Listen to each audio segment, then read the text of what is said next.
Okay, let's dig into this.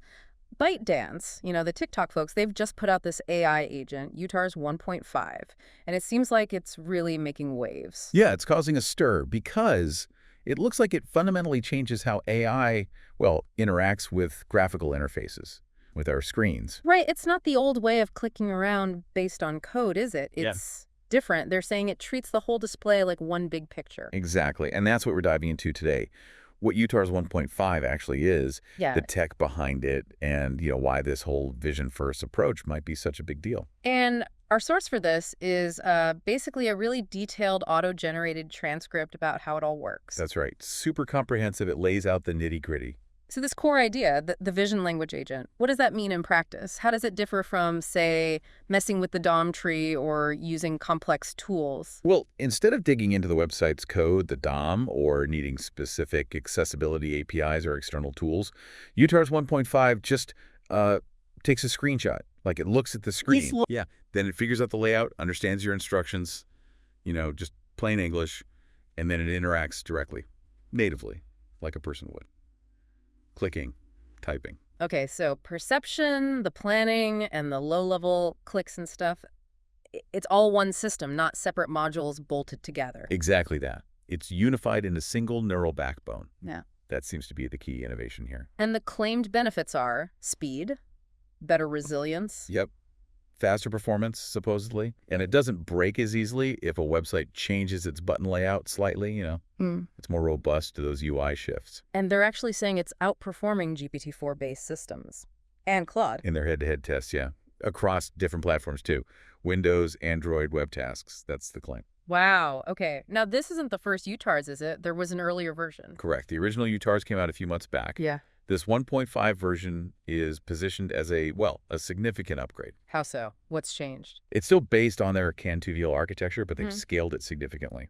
There are 3 versions now. A lightweight 2 billion parameter one, a 7 billion mid-range, and then a chunky 72 billion parameter model. 72 billion, okay. And that big one got an extra round of training, something called direct preference optimization, DPO. DPO, right. Using how much data? A lot.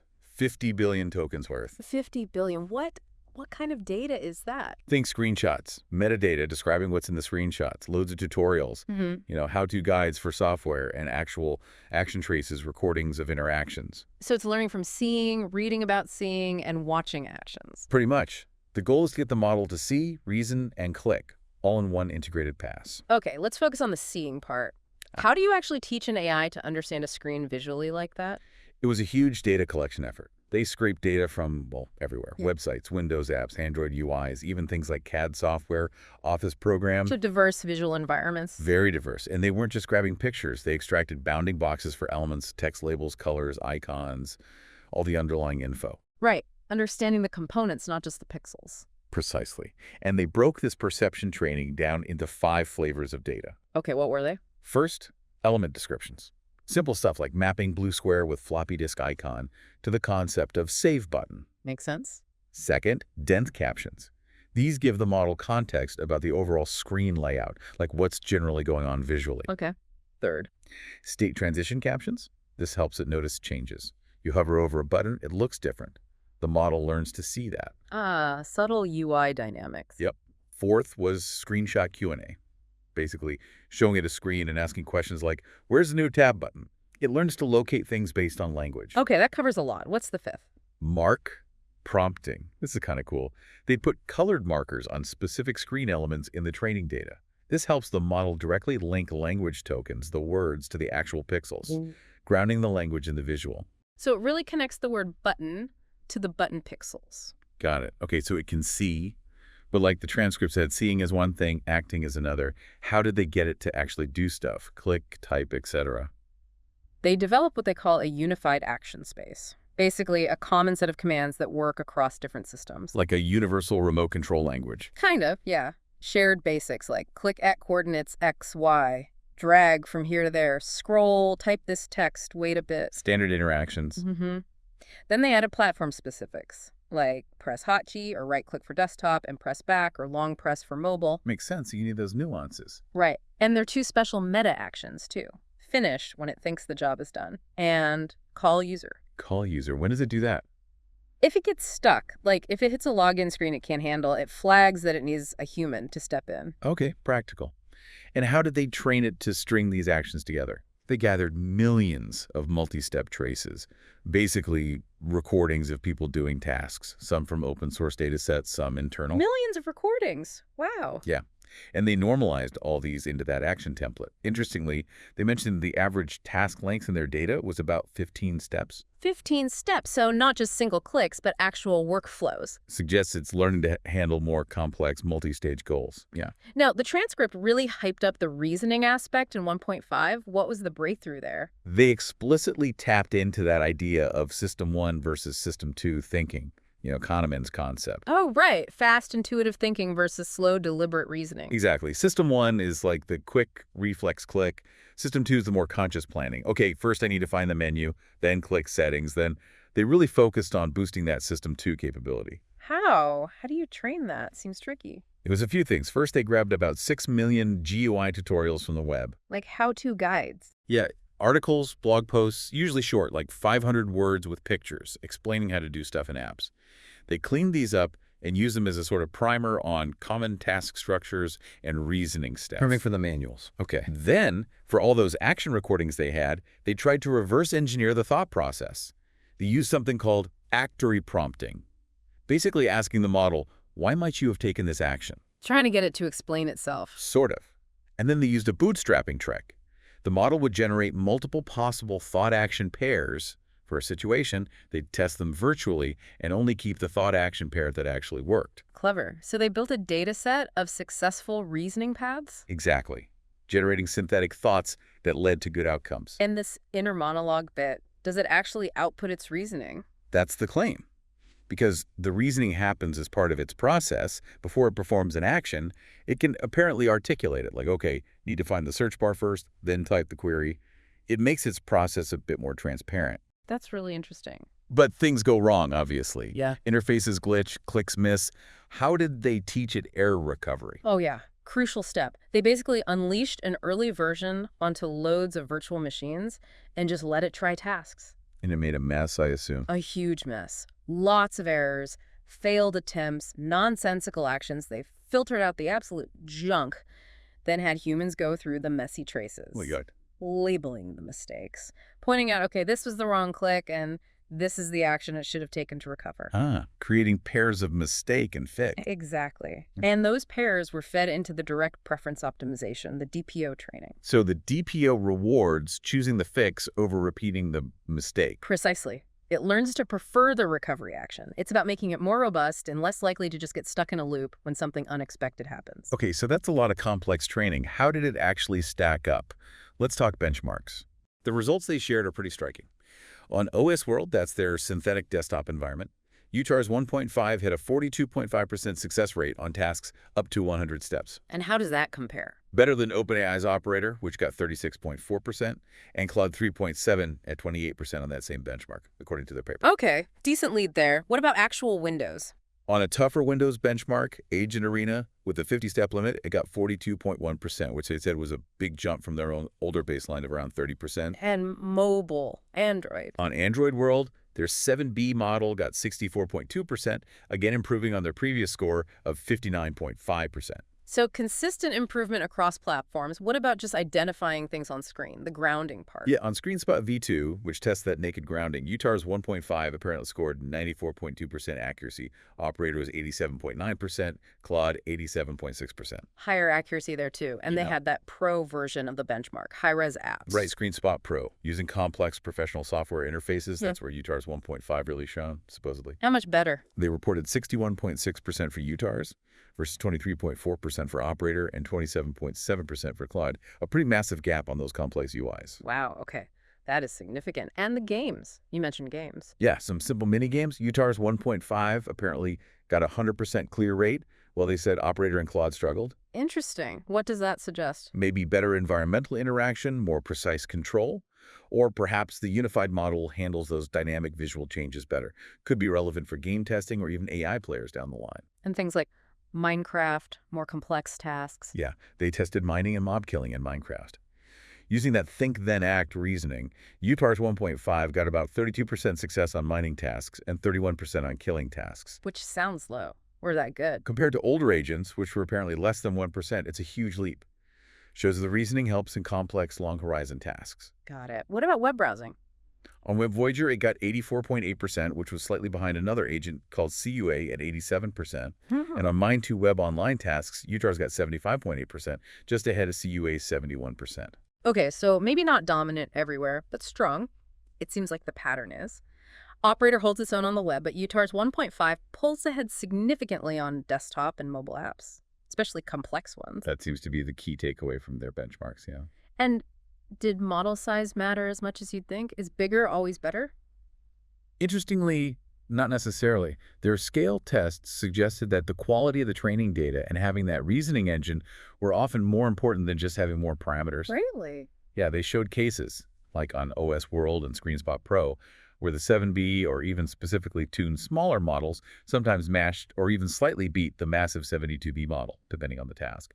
Targeted training seems key. That's important for efficiency. Now, for people listening who are developers or researchers, can they get their hands on this? How open is it? This is actually a really positive aspect. They've been quite open. How so? The 7 billion parameter model checkpoint, it's on Hugging Face, Apache 2.0 license. Apache 2.0, that's very permissive. Allows commercial use, right? Exactly. Very open. The big 72B weights are under a research access program you have to apply. Explain your project. Okay, so accessible, especially the 7B. What else did they release? Their GitHub repo has a lot. Training scripts, the action schema definition, screen capture tools they build, even some replay data, so others can potentially replicate and build on it. That's pretty comprehensive. Can regular users try it? Yes. They also released something called UTAR's Desktop. It's a Windows app. You can type natural language prompts and watch the agent try to do things on your computer. Huh. An actual app to try. Interesting. Okay, stepping back a bit, the transcript mentioned the history of these GUI agents. Where does UTAR's 1.5 fit in the grand scheme? Right. They sort of trace the evolution. You had the old rule-based RPA, robotic process automation. Very brittle. If a button moved, the script broke. Yeah, I remember those. Painful. Then came more modular frameworks using LLMs like AutoGPT and similar projects. Yeah. Better, but often needed a lot of complex prompt engineering and could still struggle with UI changes. So UTAR's represents Right. the next step. It represents this move towards end-to-end native models. Because they're trained directly on visual data and actions, they're fundamentally data-driven. The idea is they can adapt better through retraining when UIs change, rather than needing manual script fixes or prompt tweaks. More adaptable, less fragile. Got it. And they boiled it down to 4 core capabilities these native agents need. Yeah, 4 things they highlighted. Perception, knowing what's actually on the screen. Action, hitting the right pixels, typing correctly. Reasoning, that mix of fast system 1 and deliberate system 2 thinking. And memory. Memory, how does that fit in? Both short-term, like remembering what happened earlier in the current task, often handled by the context window, and long-term knowledge baked into the model's weights from all that training data. And it's having all 4 that lets it handle surprises like unexpected pop-ups. That's the idea. It sees the pop-up, perception, figures out it needs closing, reasoning, clicks the X, action, maybe using past experience memory. It's that integrated capability. Okay, and the training process itself, just to recap the stages. 3 main phases. 1, continuous pre-training on that massive 50 billion token data set, just absorbing everything. Phase 2. Phase 2 was UTAR's SFT supervised fine-tuning. Yeah. They focused this stage on the highest quality examples, good perception, grounding, actions, and those reflections or reasoning steps, kind of annealing the model on the best data. Concentrating on the good stuff. And phase 3. Phase 3 was UTAR's DPO direct preference optimization. That's where they used those paired examples of errors and fixes to specifically teach the model to prefer the correct recovery actions, fine-tuning its behavior based on preference. Got it. Pre-train, fine-tune on quality, then optimize for corrections. The transcript also threw in some offline benchmark results. Anything noteworthy there? Yeah, besides the interactive tests, they showed strong results on offline multimodal benchmarks too, like Mine2 Web, Android control tasks, and something called GUI Odyssey for mobile navigation.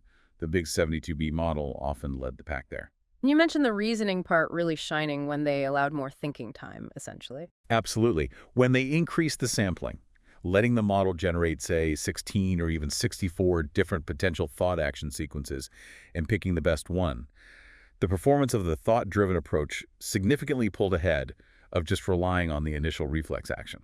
So thinking harder actually paid off, especially in new situations. Particularly evident on that Android World benchmark, which was out of domain for it. The model with reasoning enabled did much, much better than the reflex-only version. It suggests that System 2 thinking really provides a planning buffer, helping it generalize to unfamiliar environments. That makes intuitive sense. And looking at the bigger picture, for the AI community, this open release strategy seems quite significant. It really is. Releasing the 7B model under Apache 2.0 plus the data, the scripts, it lowers the barrier to entry for others to experiment and build commercial applications without royalties. That's a big deal. And the unified action space helps too. Yeah, because it provides a standard way to represent actions, people can potentially take the UTAR's fine-tuning recipe and apply it to their own data sources. Think specialized medical software, niche creative tools, indie games. They could train agents for those specific interfaces using the same methods. Okay, so as we start wrapping up this deep dive, what's the main message listeners should walk away with about UTAR's 1.5? I think the key takeaway is that this represents a really significant step forward, AI interacting with GUIs in a much more human-like, visually grounded way. By unifying perception, action, and reasoning in one system, it tackles a lot of the brittleness of older automation methods. It feels like a move from scripted interactions to something more adaptable, intelligent. Exactly. And the openness of the project is crucial. It's not just a closed-off research paper. They provided tools and data. Which could really accelerate progress in this area, right? Community contributions, new applications. Precisely. The potential is there for automation, accessibility improvements, maybe even new forms of creative tools or more sophisticated game AI. Lots of possibilities opened up by this approach and the open release. Okay, so let's leave our listeners with a final thought. As you go about your day, interacting with your phone, your computer, think about those little repetitive tasks, those multi-step processes you do all the time. Which ones could you imagine an agent like UTAR's 1.5 handling for you? And beyond just convenience, what are the bigger implications, the exciting ones, and maybe the concerning ones of having AI that can see and interact with our digital world almost like we do? Definitely something to chew on.